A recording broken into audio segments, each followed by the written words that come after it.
We can't have our cake and eat it too. That is a weird phrase, but the point of it is you can't have everything go your way, and when things don't go your way, for it to still go your way. So you might want to say that about us. We're obviously short. Today is a quite strong day in the market. What are we doing? Why aren't we capitulating? Why aren't we just going to the other side? Let's look at the fundamentals. And we have been given the perfect, in my opinion, downside short scenario based on fundamentals. What is this scenario? It's the scenario that the Fed has acknowledged the probability of a recession and is prioritizing the fight against inflation over economic growth. That they are actually doing their job because we can't get real sustained economic growth without stable prices. That is a given in any sort of normal reality.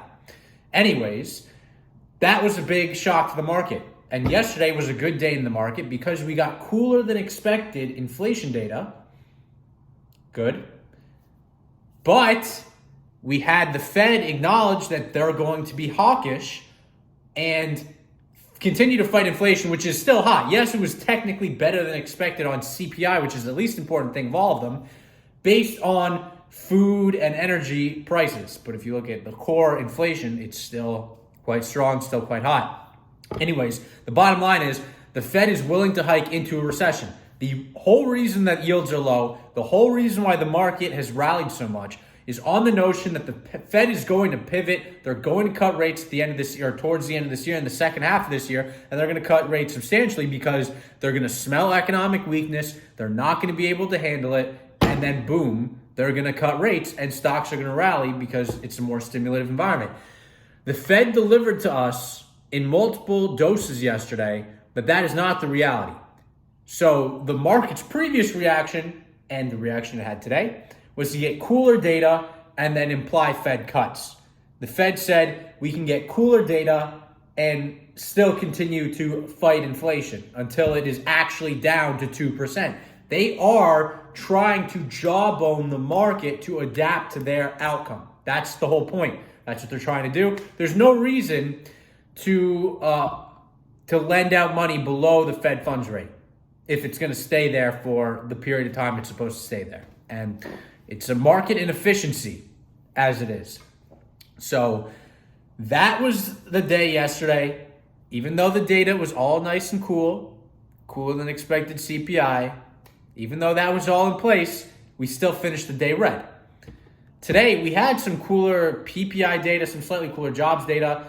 It's one day, okay? The stocks that have had the most rough few days are the ones rallying the hardest today and just ridiculous rallies.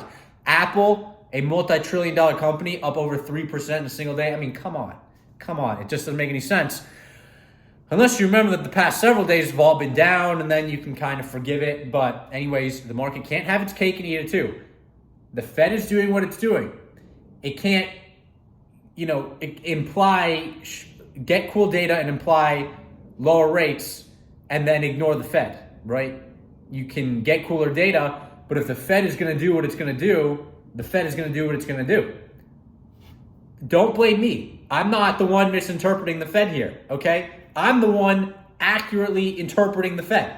It's the market which is trying to fight the Fed, which is the number one piece of market wisdom, is don't fight the Fed. They have their hands on the levers of money. Why would anyone think it's a good idea to fight them? I don't know. Maybe people just think they're too smart for their own good, and they know better than the Fed, and they're going to be the ones that are right.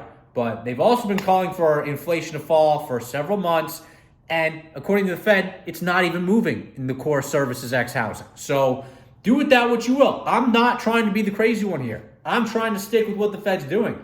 I get it. It's been a rough going, but it sounds like now they realize that the market just is not listening to them, and they have a problem with that because they want to get this problem over with sooner rather than later. So they're actually going about it in a smart and well-calculated way. Tomorrow, we have the most dovish member of the Fed talking at the same time retail sales gets released. I believe Austin Goolsbee is 8:30 a.m. tomorrow on CNBC.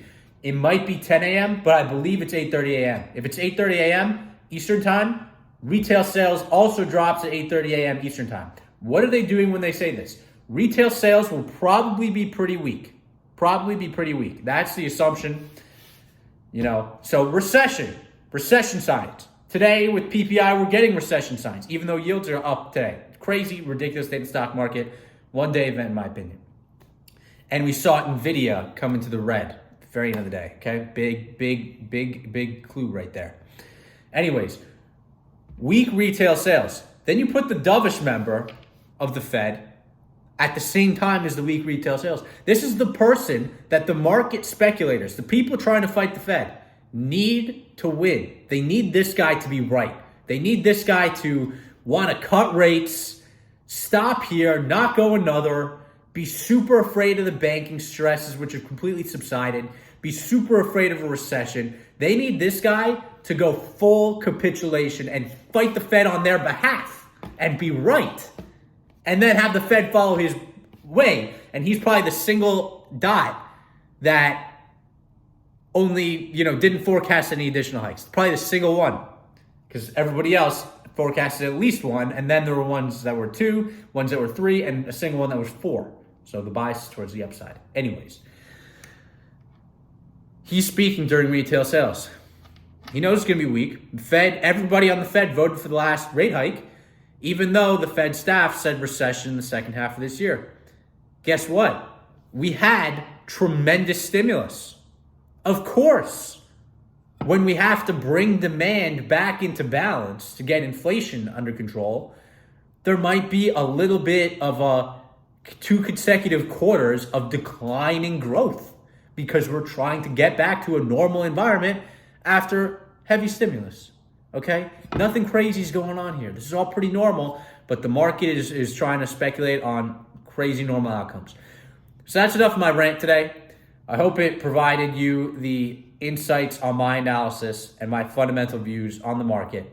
We're seeing NVIDIA rapidly turn today as yields made a leg higher. It looks like the bond market, bonds have been like this at the floor of the move since the banking crisis. Today, all the long yields, most surprisingly, are finished, especially because the data we got today was quite recessionary in nature, finishing higher. I think things are going according to plan, according to fundamentals. I truly think that. So we'll see what happens. That's today's video. And until next time, peace out.